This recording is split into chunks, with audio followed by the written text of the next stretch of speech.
Sintam-se fraternalmente abraçados, acolhidos nessa noite de hoje. Estamos estudando esse livro aqui, psicografado pelo Chico Xavier, O Fonte Viva, e nós estamos na lição 91, intitulada Problemas do Amor. Calma, aqui não estamos falando sobre o amor romântico, estamos falando sobre um outro tipo de amor que vamos conversar depois dos comerciais. Boa noite, boa noite. Vamos lá. Sempre nessa lição é trazida uma passagem do Evangelho, nessa óbvio que não seria diferente.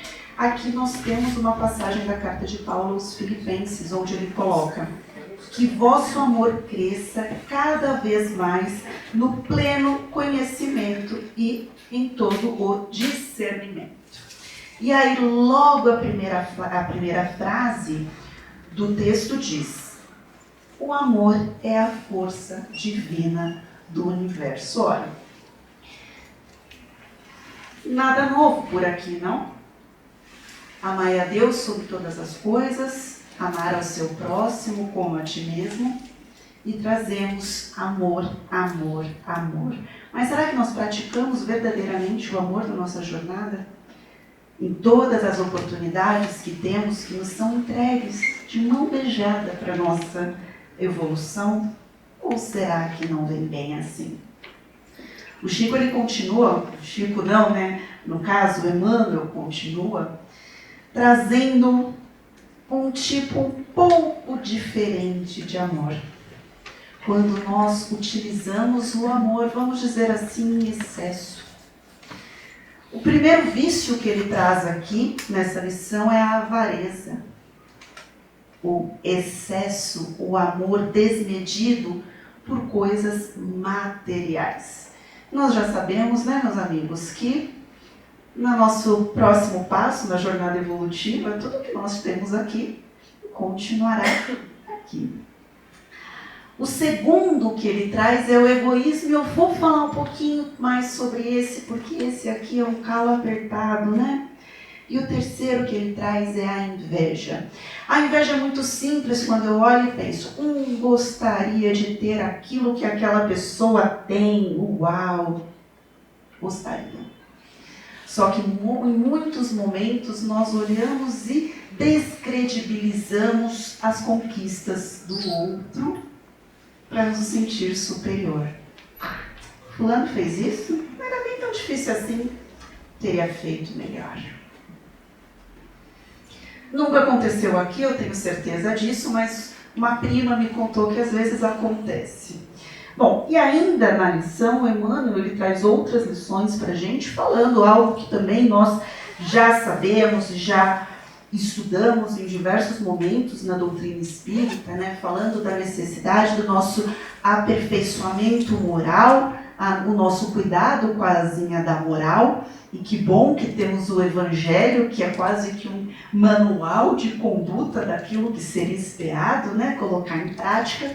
E devemos também cuidar da nossa asinha intelectual, para que ambas nos direcionem no sentido da nossa evolução. Bom, dessa lição eu quero pegar especificamente, embora o Emmanuel, eu peço licença, porque ele colocou de uma forma muito curtinha, falando sobre o egoísmo, e é exatamente dele que eu vou trazer aqui. Por que eu vou falar do egoísmo aqui?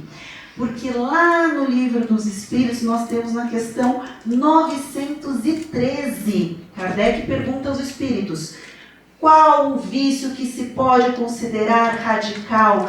E a resposta dos espíritos, já os dissemos várias vezes: o egoísmo. Daí deriva todo o mal. Do egoísmo, dessa necessidade de levar vantagem e de olhar o mundo como se ele girasse em torno do nosso umbigozinho, né? E aí ainda na questão 917, né, eu vou deixar para depois, mas no livro do Evangelho segundo o Espiritismo, lá no capítulo 11, o egoísmo é a fonte de todos os vícios, assim como a caridade é a fonte de todas as virtudes. ainda no mesmo capítulo, que é o amar ao próximo como a si mesmo, algo que eu já falei há pouco tempo atrás, diz que o egoísmo é o mais radical dos males. O egoísmo, meus amigos, é a raiz, é a causa central de diversos outros vícios. Quando eu imagino que o mundo deva girar em torno do meu umbigo, como eu falei, com essa ideia da centralidade do eu. Eu preciso levar vantagem. O mundo precisa agir da maneira que eu considero como correta e aceitável. E é curioso que muitas vezes nós dizemos, mas fulano é tão egoísta. Mas eu preciso contar em que certa medida todos nós somos. Quando eu coloco para o outro, quando eu não gosto da resposta que o outro me dá, porque ele está sendo o outro, dentro das individualidades dele, dentro do mundo dele, e eu acredito que a pessoa não deveria ter respondido daquela forma, eu estou dizendo o quê? Eu tenho a resposta. Em um momento simples que eu estou no trânsito, eu vou lá e fecho alguém, corto alguém e passo um farol vermelho, eu estou dizendo o quê? O meu tempo é mais importante do que o seu. Quando nós criamos os nossos filhos, e nossa, eu tinha um sonho enorme de ser médico, e eu coloco meu filho desde pequenininho, quando você crescer você vai ser médico. Eu estou colocando eu no centro.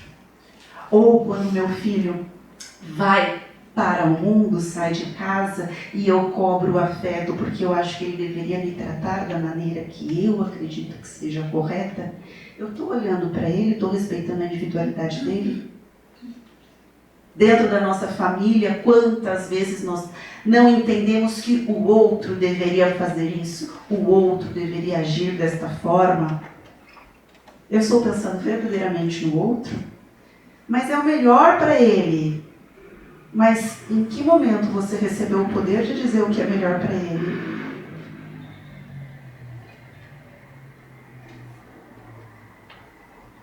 Faça o melhor para você.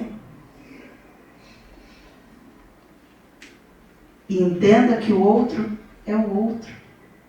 E que em nenhum momento foi nos dada a medida para avaliar o outro. Ora, mas existe uma medida ali, então, se eu não vou ser egoísta, no sentido de olhar dessa maneira para o outro, se eu vou pensar no outro, se eu vou cuidar do outro e se eu vou olhar para o outro, eu vou deixar de pensar em mim? Não, porque o egoísmo, ele é excludente. Eu penso apenas e tão somente em mim. E que Jesus nos disse? Amar ao outro como a si mesmo. Mas ele coloca o outro antes. Ele coloca o olhar e o cuidado no outro. Essa centralidade no eu, onde eu acredito que eu possa cobiçar o que é do outro, que eu possa desejar o que é do outro e que eu possa tirar uma vantagem daquilo que é do outro. Esquecendo o amor e a caridade, que é exatamente a lição que nós aprendemos.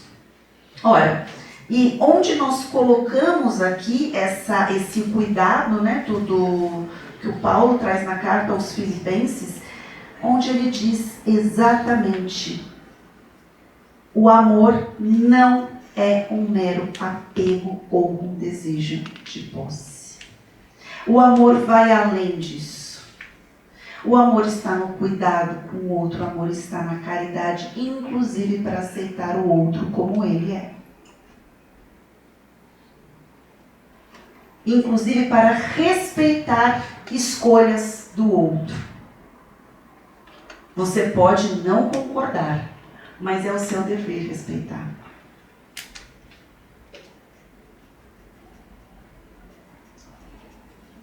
A todo o tempo, olhar e entender e respeitar o outro nos tira desse excesso. nos tira de um excesso do amor, do próprio amor romântico, da posse, dos ciúmes. Onde eu não quero que o outro seja feliz. Eu quero que o outro esteja comigo. Eu quero dominar. É meu, é tudo meu, isso é meu. E nós temos, inclusive, a lição que quando a humanidade vai evoluir com o grupo como conjunto, quando cada um parar de olhar a si mesmo, quando cada um buscar a evolução em conjunto, buscar o olhar em conjunto. A dor do outro não me dói, porque isso aqui não me afeta. Afeta.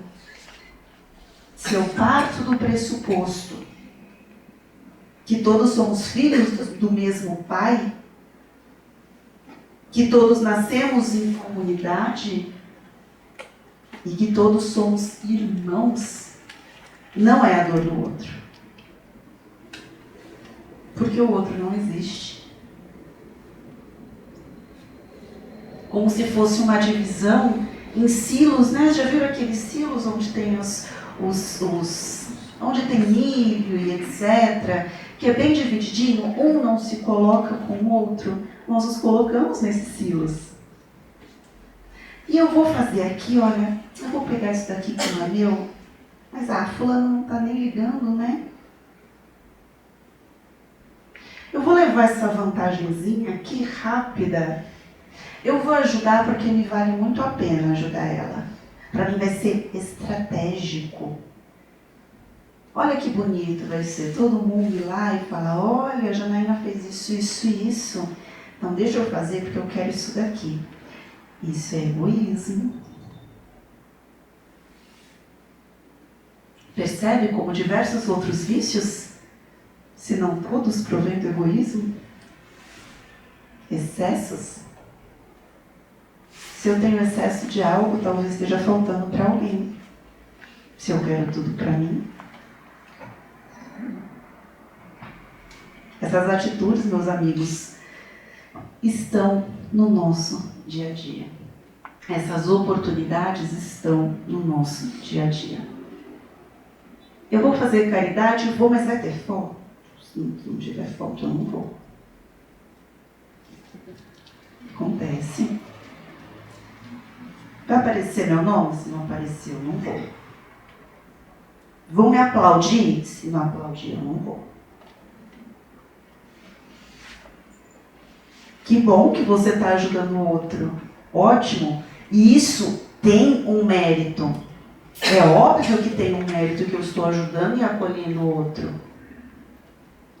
Mas será que na hora de pensar na nossa evolução individual, no nosso cuidado, na nossa evolução moral, é esse peso?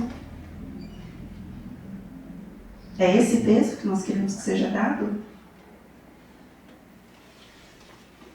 Mas nem tudo está perdido, né, meus amigos? Que nós estamos aqui, neste planetinha, nesse mundo aqui, exatamente para depurar o nosso espírito.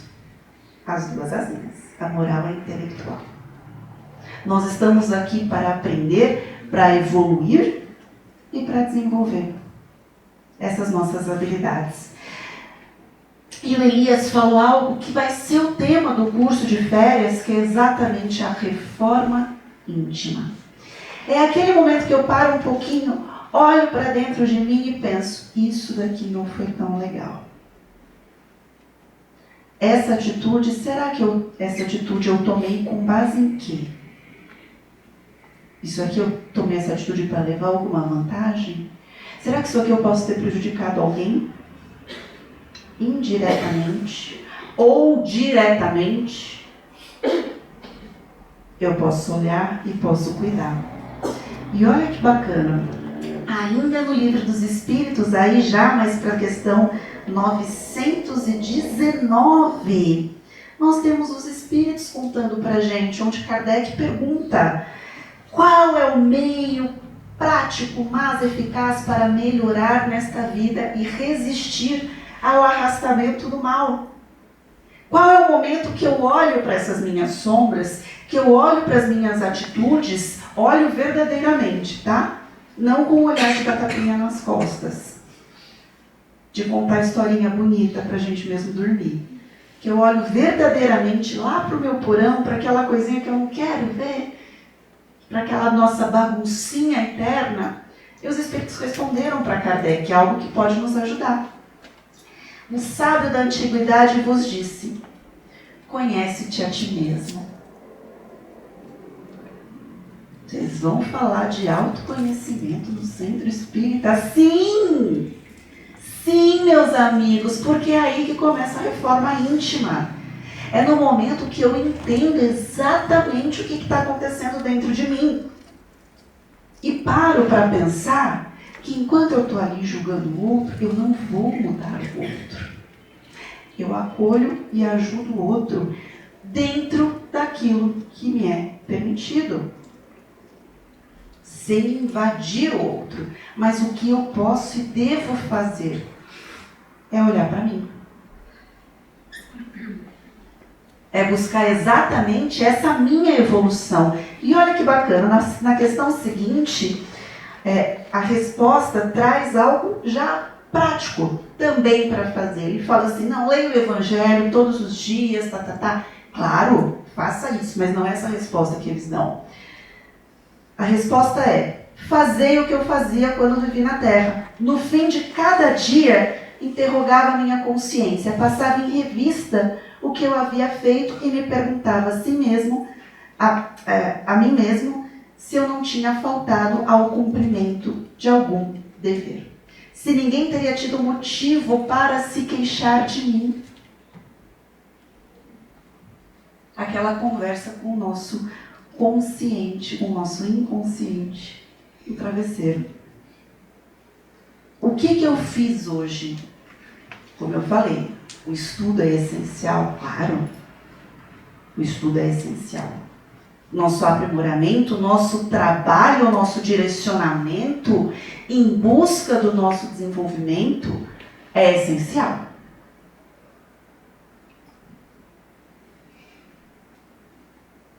E essa autorreflexão também é essencial.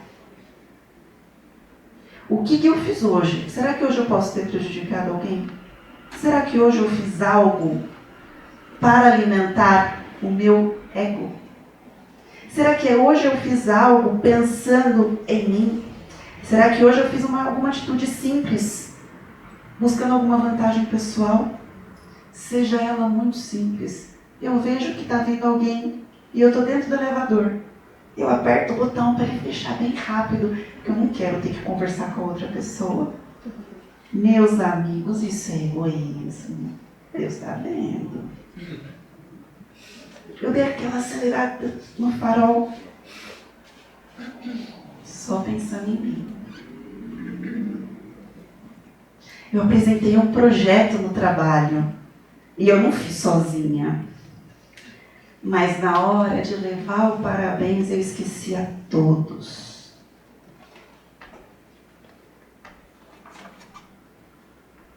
Essas são as nossas atitudes egoístas. E aí eu paro e julgo o coleguinha. Isso é egoísmo. É fácil a gente pensar em atitudes gritantes, né? Mas são essas atitudes que nós precisamos pensar nesse momento de reflexão. Nessa hora de colocar a cabecinha no travesseiro. E calma! Ninguém vai sair daqui hoje e falar, não, amanhã vai ser diferente, amanhã vai ser um dia maravilhoso, você vai só pensar no outro, claro, com o autocuidado, né? Cuidando de si mesmo, mas você vai fazer várias atitudes ali, sem nenhum porém. Mas é um trabalho diário. É um exercício diário. Se a gente puder dar um passinho na nossa evolução, nessa encarnação de agora, por que não fazê-lo? Por que deixar para outra, e para outra, e para outra, e para outra? e ficar carregando um monte de coisinha ali nas costas.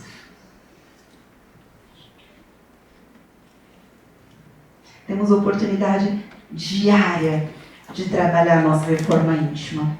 Temos oportunidade diária de reconhecer os nossos pontos de atenção e aquilo que poderíamos fazer diferente, meus amigos. Que neste momento, que amanhã, que depois de amanhã, e que constantemente possamos seguir nesse caminho. Obrigada.